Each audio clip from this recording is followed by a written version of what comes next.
3 आठवड्यातील 5वी घटना।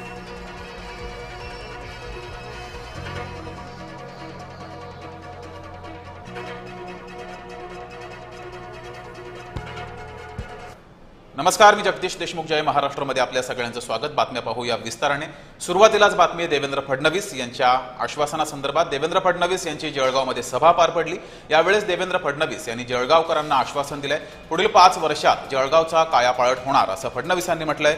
मुख्यमंत्री देवेंद्र फडणवीस यांनी जळगावकरांना हे आश्वासन दिलंय, तर जनतेनं महायुतीवर विश्वास दाखवलेला आहे असंही मुख्यमंत्री देवेंद्र फडणवीस यांनी म्हटलंय।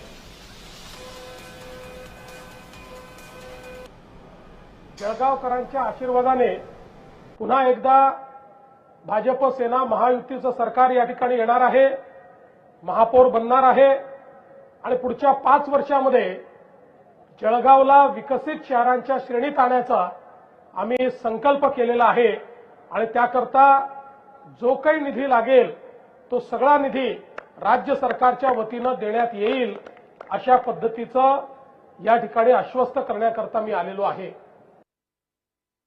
तर महायुतीचे अनेक उमेदवार हे बिनविरोध निवडून आलेले आहेत, नगरसेवक बिनविरोध निवडून आलेले आहेत। यावर